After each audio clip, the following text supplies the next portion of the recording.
Assalamualaikum warahmatullahi wabarakatuh. Sobat RH sekalian, jumpa lagi kita di channel yang keren ini. Keren cadas. Ya, sobat RH sekalian, kita ambil video ya. Karena saya kalau lagi semangat terus, tapi yang namanya tenaga kan mulai berkurang. Jadi ketika kita semangat, kita ambil videonya. Toh nanti kita bisa tayang ulang. Kalau seandainya sobat RH sekalian belum sempat menontonnya dan kemudian belum terjangkau. Jadi begini sobat RH sekalian, ini ada potongan video yang saya penasaran sesungguhnya. Dan karena isu-isu seperti ini saya dengar. Cuma daripada jadi gosip, coba kita berusaha klarifikasi. Ya, berusaha klarifikasi dan apakah pernyataan ini bisa kita pertanggungjawabkan atau tidak.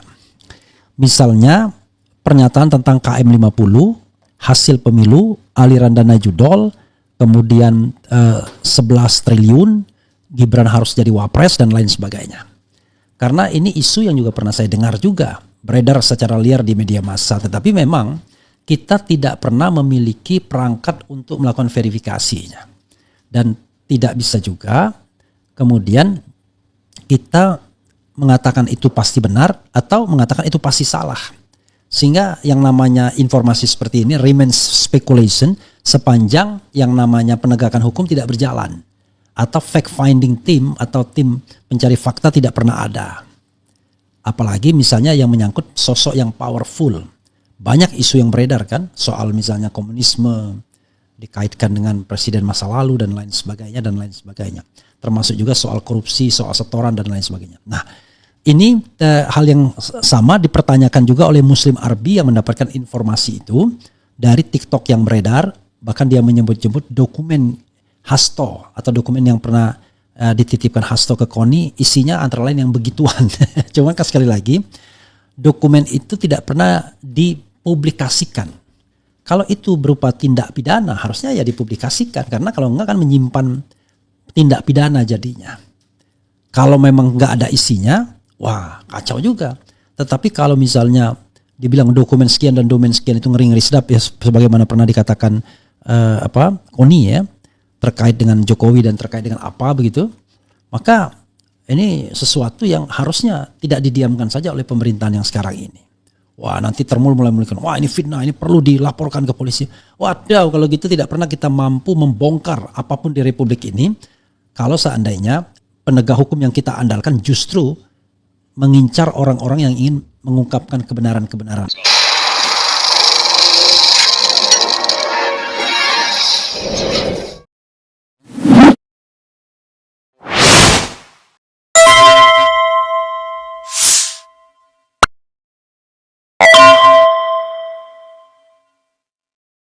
Ini. Oke, coba kita sampaikan ya, bismillah kita sampaikan seperti apa videonya. Nanti kita akan ulas satu-satu. Silakan. Titipkan KONI Rahakundini di Rusia. 1. Pembunuhan 6 laskar FPI atas perintah Jokowi. 1. Yang kedua, Jokowi menerima aliran judol dari Sambo. Yang kedua. Yang ketiga, suara Prabowo Gibran pada Pilpres 2024 adalah 35%, bukan 58%. Yang keempat, Ibu Iriana minta Gibran harus jadi wapres dengan cara apapun. Ya kan? Yang kelima, Jokowi mengantongi sekitar 1.000 triliun dari PSN, penjualan Kepulauan Halmahera, saya dengar ada sekitar 210 dijual, ya kan? Kemudian pasir laut ke Singapura, ya kan? Setoran di Rut BUMN. Nah, jadi dari 5 hal ini,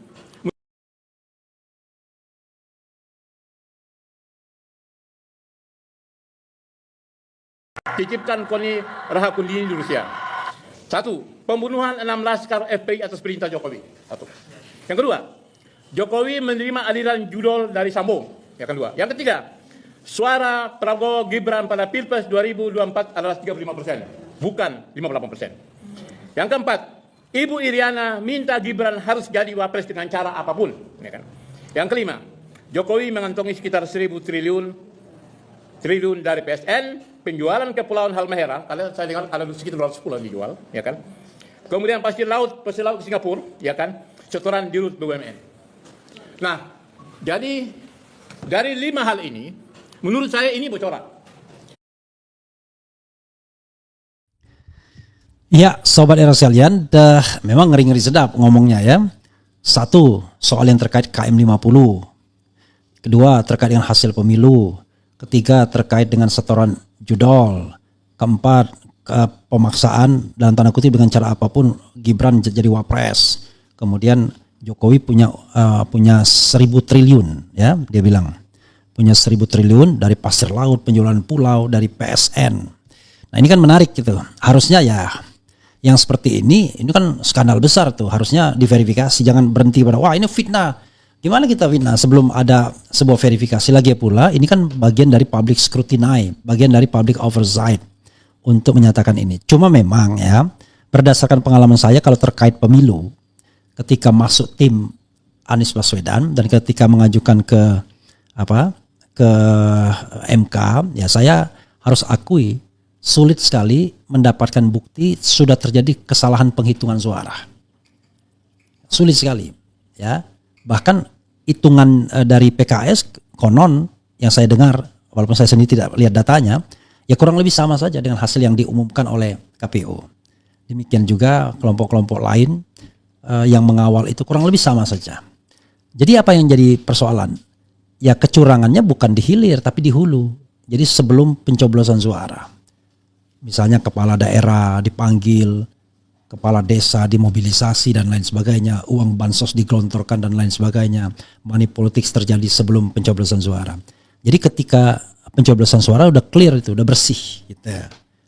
Kalaupun ada deviasi, ya deviasinya barangkali lebih sedikit. Karena begini, kalaupun kita ingin curang dalam pemilu, tetap saja kita harus berusaha sebaik-baiknya agar suara kita jangan minim. Itu yang terjadi kesalahan besar Harun Masiku. Dia cuma suara urutan keempat atau kelima, tapi pengen menjadi terpilih menjadi anggota DPR. Itu nggak benar. Jadi ketika adik Taufik Kimas meninggal, saya lupa namanya, Nasaruddin Kimas ya kalau nggak salah. Nasaruddin Kimas meninggal, maka nomor 2-nya itu Reski Aprilia nomornya. Dilantiklah Reski Aprilia. Tiba-tiba Reski mau digantikan dengan Harun Masiku yang urutannya bukan nomor 3 setelah Reski, tetapi nomor 4 atau nomor 5. Jadi kan berat banget. Kalau mau ya gaya Gerindra Mulan Jamila pada tahun 2019-2024, yaitu atasnya berhenti-berhentiin aja. Begitu atasnya diberhenti-berhentiin, masuklah dia kan sebagai pengganti. Nah, tetapi kan itu bukan begitu sistem yang benar itu sesungguhnya. Nah, kalau sekarang dia masuk dengan tidak ada kontroversi ya. Jadi saudara sekalian, sekali lagi itu soal pemilu agak susah saya mengatakan. Kemudian dari 58 sesungguhnya cuma 35%. Dari mana angka itu dia dapatkan? Itu agak menjadi a big question juga bagi saya. Karena membalik dari 35 ke 58 kan tentu kebocorannya luar biasa. Tetapi adapun kecurangan terkait dengan bansos, kemudian pengerahan state aparatus, pengerahan itu udah cetowelo-welo, itu sudah jadi rahasia umum yang memang sulit dihadirkan buktinya di MK, tetapi semua orang paham seperti itu. Berikutnya mengenai KM 50. Ini there must be something wrong di KM 50. Gak mungkin ini ordinary itu aja. Gampang sekali, CCTV-nya hilang, kemudian locus delicti-nya tiba-tiba diganti langsung dibubar bukannya di police line, tempat KM 50 itu malah dibubarkan sekarang jadi entah jadi apa. Nah, itu nggak benar. Dari situ saja terlihat there must be something wrong. Tetapi untuk mengatakan ini melibatkan Jokowi perlu sebuah investigasi. Mumpung waktunya atau tempus deliktinya belum terlalu lama. Ya harusnya bergerak lah yang namanya Menteri HAM dan Komnas HAM. Kan harusnya begitu. Walaupun dia tidak bertindak sebagai investigator, ya Menteri HAM harusnya merekomendasikan dong, ngomong. Kita nggak boleh membiarkan orang, kan dia paham namanya konsep HAM itu. Tidak boleh membiarkan aktor to go impunity. Itu kalau dia memang betul-betul sebagai Menteri HAM. Dia harus jelaskan, Pak Prabowo sebagai Menteri HAM, saya harus to fulfill HAM hak asasi manusia. Saya tahu saya bukan dalam proses penyelidikan atau penyidikan, tetapi saya bisa mengusulkan sesuai dengan mekanisme yang ada. Lalu nanti counterpartnya atau partnernya adalah Komnas HAM, kan begitu, untuk melakukan proses penyelidikan dan penyidikan terhadap KM 50. Nggak bisa diserahkan kepada polisi lagi yang punya conflict of interest, kan begitu.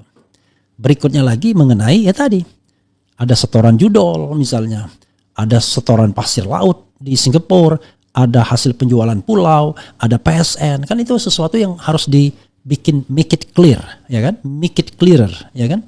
harus dibuat lebih clear, harus clear, make it clear lah, jangan clear karena belum clear juga.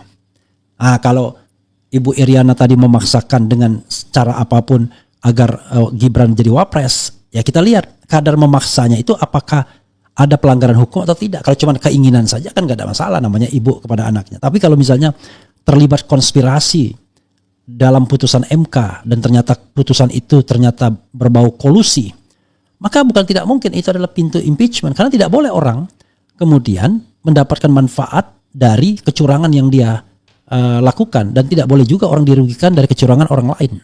Kan itu putusan MK dalam beberapa putusan yang sudah-sudah. Jadi sekali lagi ini remain speculations, tetap menjadi spekulasi kalau tidak ada sebuah proses investigasi yang adequate. Dan tidak bisa juga kita minta Muslim Arbi harus membuktikan, maka dia warga negara biasa. Tidak bisa juga kita minta Hasto untuk membuktikan dia warga negara biasa. Atau misalnya Koni Bakri yang cuma sekedar menyimpan data untuk membuktikan. Tetapi yang paling benar, yang paling bijak adalah kalau masih ada penegakan hukum di Republik ini, kalau masih ada, ya penegak hukum yang memanggil mereka, minta data yang dikatakan sebagai dokumen rahasia tersebut. Kan itu harusnya. Kok ada informasi seperti ini dibiarkan liar dengan spekulasi? Harusnya minta agar jangan menjadi bola liar.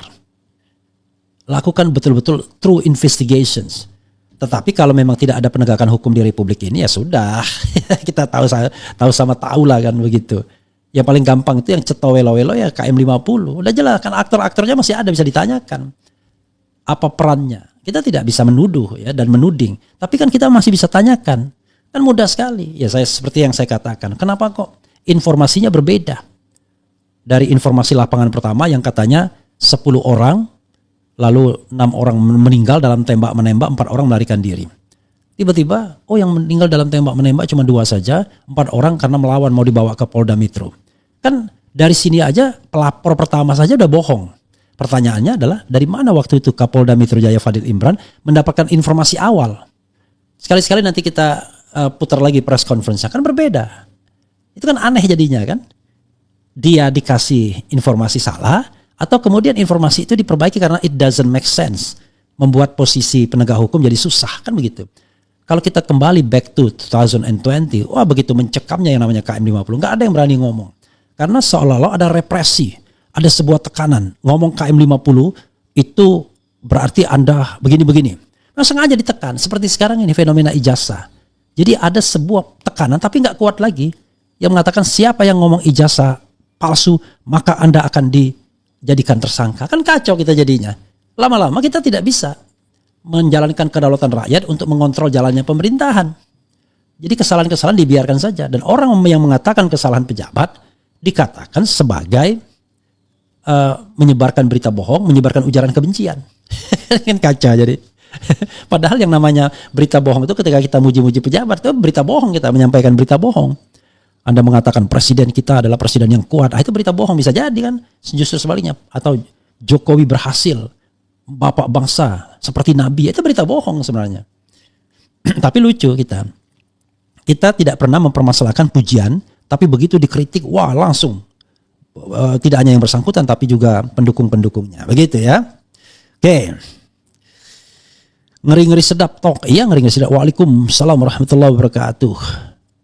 Mandi Bang RH Jumatan. Iya. Tahu aja. Kemudian kan sebentar lagi Jumatan.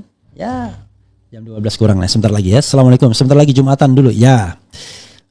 Mak Bang, lebih baik datang Jumatan ke masjid lebih awal, jangan nunggu komat baru datang ke masjid. Iya, sebentar lagi ya. Kemudian parah Jokowi menghalalkan segala cara. Kita nggak tahu juga. Ini kan baru omongan yang kita dengar, karena itu kan butuh investigasi kan. Banyak orang bilang Jumatan dulu. Ya sudah, kita selesaikan ya. KM50 Mahfud MD pasti tahu. Is it? Barangkali juga iya, tapi yang jelas Mahfud MD orang yang paling dalam tanda kutip menentang investigasi lanjutan mengenai KM50. I don't know exactly why at that time. Begitu Amin Rais mengatakan bahwa polisi dan TNI tidak terlibat, langsung dimakan oleh Mahfud MD pada waktu itu. Seolah-olah there is a something to protect. I don't know exactly why. Tetapi ya mudah-mudahan sekarang tidak lagi begitu. Sekarang kalau misalnya ditanya bagaimana KM50, bagaimana pemburuan FPI, clear, jelas. Udahlah Pak Mahfud nggak usah bela-bela lagi lah, ya kan? Kalau kita bicara tentang due process of law, salah membubarkan FPI itu, ya kan? Apalagi pada waktu dibubarkan dia tidak melakukan tindakan kriminal apapun. Kalaupun tindakan kriminal, kita kan yang berhukum tata negara ini kan paham. Kalau dia melakukan tindakan kriminal, organisasinya nggak boleh dihukum, yang dihukum orangnya. Apalagi organisasinya nggak ngapa-ngapain, dan waktu itu kan organisasinya ditarget untuk diteroriskan. Ternyata nggak ada bukti. Munarman hadir dalam sebuah acara yang dia sendiri bukan inisiatornya, tiba-tiba dia dianggap ujung-ujungnya tahu informasi tapi tidak memberitahukan, menyimpan informasi. Padahal kegiatan yang dia hadiri ada kegiatan yang terbuka untuk umum, bahkan ada polisi di situ. Ya udahlah ya. Jadi coba kita apa istilahnya? Kita jujur lah ya. Tapi untuk bersihkan hati dulu dan pikiran. Saya mungkin salah ya, tapi sepengetahuan saya mana ada. Terlepas suka atau tidak suka, saya bukan simpatisan FPI, bukan anggota FPI. Kenal Habib Rizik pun baru-baru saja tahun 2000 itulah ya kan. Ketika saya banyak mengulas tentang KM 50 dan pembubaran FPI. Sebelumnya nggak paham sama sekali. Termasuk orang yang kemudian menganggap FPI itu buruk. Ya, preman dan lain sebagainya. Tetapi kan pada tahun 2000 itu suasananya nggak begitu. Justru FPI dan Habib Rizik sudah bermimikri menjadi tokoh besar, tokoh nasional. Terlepas segala pro dan kontranya. Dan itu dimulai ketika ada 212. Kita kan nggak bisa mungkiri, dia sudah menjadi bermimikri menjadi tokoh besar, bukan lagi tokoh yang suka razia-razia dan lain sebagainya. Di awal-awal barangkali iya, FPI menampilkan gaya politik seperti itu. Tapi setelah itu kan perubahan signifikan sudah terjadi. Sudah bermimikri sejak tahun 2000 ke depan, 2015 lah. Tapi ketika 2020 dibubarkan justru nggak tepat. Orang organisasinya sudah bagus, malah bantu Aceh, bantu yang lain. Tapi kritis pada pemerintahan itu bukan dosa. Aneh kalau dianggap itu seperti dosa begitu ya. Oke, itu saja saudara sekalian ya. Ada yang banyak protes, kita mau Jumatan, ya kita Jumatan. Wassalamualaikum warahmatullahi wabarakatuh. Keren, cadas, ciao.